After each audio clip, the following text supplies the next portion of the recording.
Hey, what's up, everybody? Chris back with CAC Knives here with another knife discussion video. And I want to kind of do a new series that's going to revolve around knife prices and determining their values. And to start off the series, I wanted to say what I consider the categories of knives to be in terms of price. The reason I want to do this is, for one, I did kind of a video like this about 2 years ago, and I think a lot's changed since then. I think the price of just everything in general has went up. However, the knife community and a lot of the companies within the knife community have done a pretty good job with prices, I think. Certain companies have. Now, we're going to be putting knives into 6 categories today, and these are categories based on my opinion. And I want to be clear, this does not include modifications. These are modifications, okay? These are things that would not come on the base knife. And we're talking about just straight up the knife categories for knives that come as they are and what I expect on them, okay? Like this Sencut costs under $50 before the scales, but of course the scales and the clip make it more.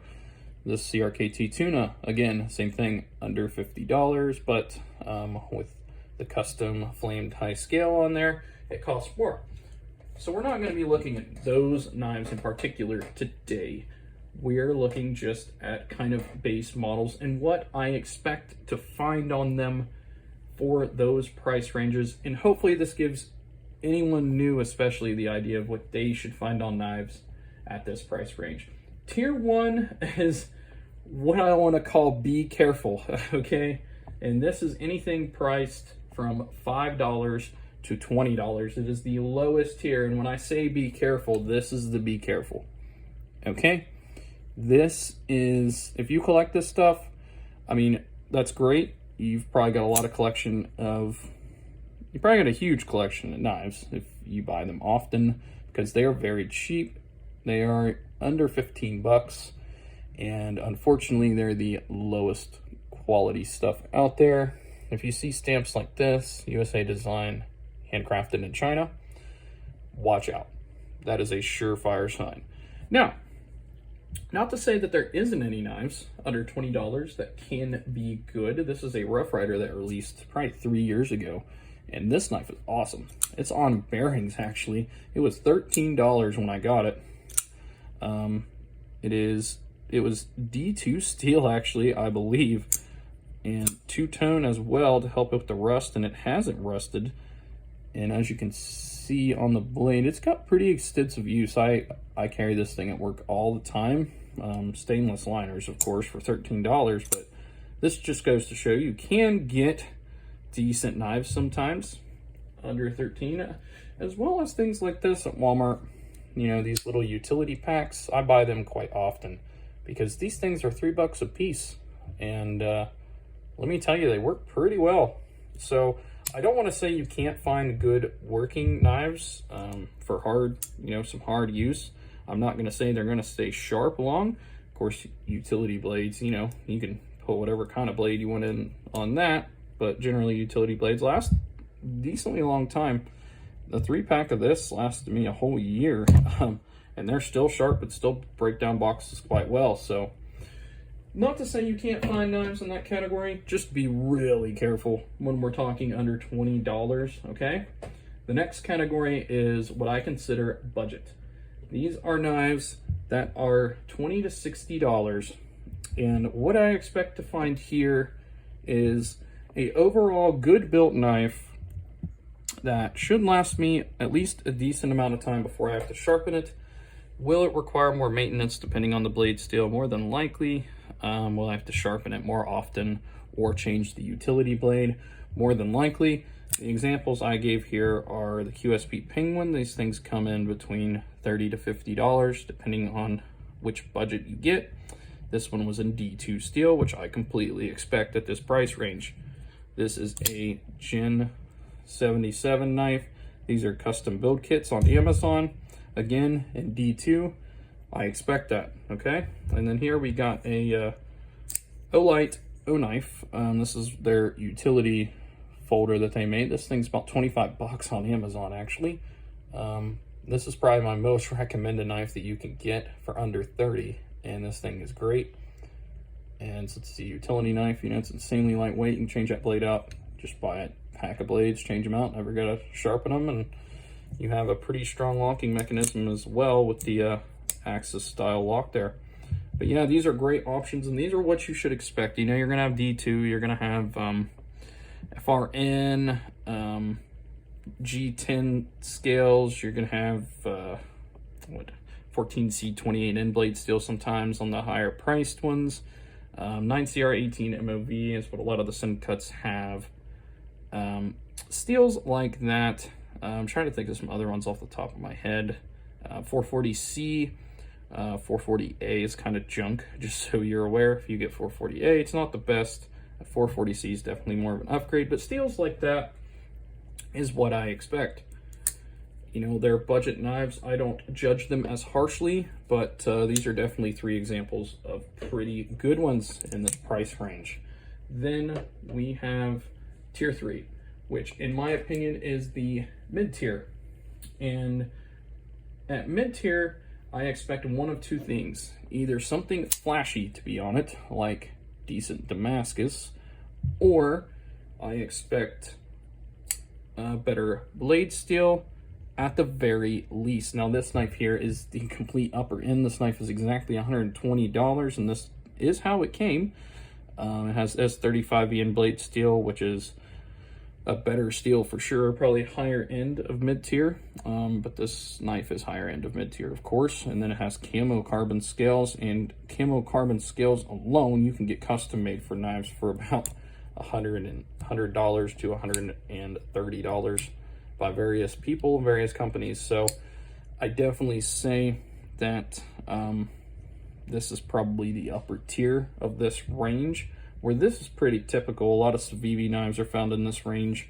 A lot of the other QSPs are found in this range. You know, you got a lot of Kaisers, a lot of lower end Concepts, Bestecs, and there's a reason for that. This range is easy to, you know, budget around because you got steels like VG10, you know, 154CM kind of starts to appear at the higher end of this, not generally in the middle. S35VN can appear in this range, of course. I've seen it on a few knives cheaper than this. You're still going to find some knives with D2 and things like that at this range, and, you know,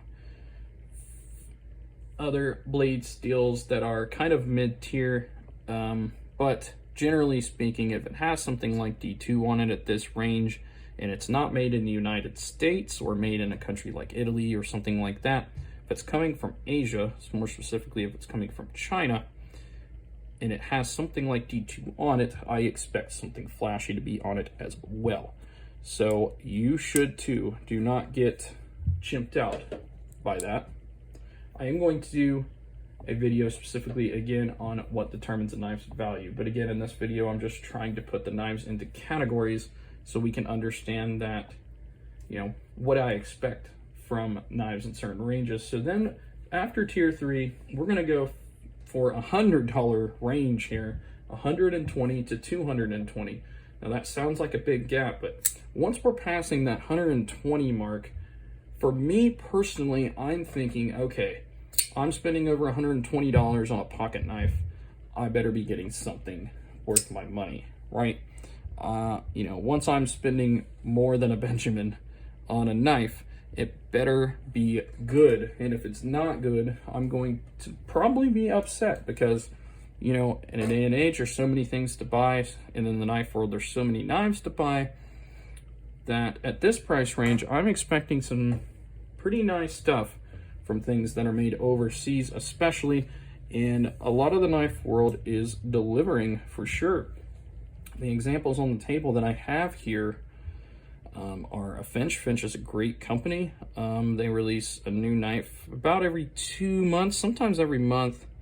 They have one releasing at the end of this month, the Stray Dog. But this was the Flint, and it has Kieranite on it, which I expect a nice material for something in this price range. It has titanium clip that comes base on the knife, and it's using 154 cm blade steel. Not to mention it's designed by an American, so you know, the company that makes the knife has to get money. The company that sells the knife, the distributor, has to get money, and of course the Chinese production company has to get money.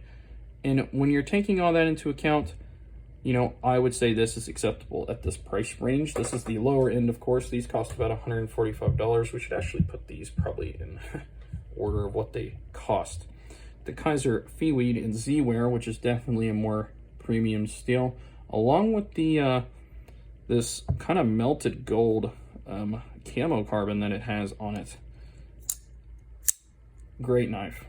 Got gold anodized accents, a very nice satin blade. This is exactly what I expect for about $170 to $180. This is what you want. If you're not getting something this nice in that price range, be careful. And then here we have the Ferromonster Glideman, which has full flame titanium, except the hardware is this kind of bronzed finish titanium hardware with an M390 blade steel, which is one of these super steels. Of course, this knife is amazing. It better be. It costs $213. So when we're talking this level, to me, I expect to see something like this, okay? Now, it's perfectly fine to have a plain titanium knife and, you know, a great super steel. If that's what you're into, that's great. That's not what I'm into. But if, you know, if this knife had plain titanium on it with the full titanium hardware M390 blade steel, 210's fine. That's about what I expect. You know, there are knives that are better value from China than that. But if you really like this design, go for it. That is not out of the price range by any means, but it needs to have a really good steel on the lower end of this price range. You know, 154 cm should be the lower end. You should not be paying $200 for a Chinese knife with 154 cm blade steel on it, okay? The fact that this is in the 140s, that's what makes it okay. Plus, like I said, American designer, where this was, as far as I know, designed in China. Furthermore, if it's made in America, that is going to throw a lot of these price ranges off, okay? And we're going to talk about that in the what determines a knife its value. But of course, knives like Hinderer, the Spartan Harsey, you know, Chris Reeve, knives like those that are fully made in America, they're going to cost an insanely high amount more, but they're given a lot more detail, and there's a lot different reasons for their cost. But we will get into that in a different video.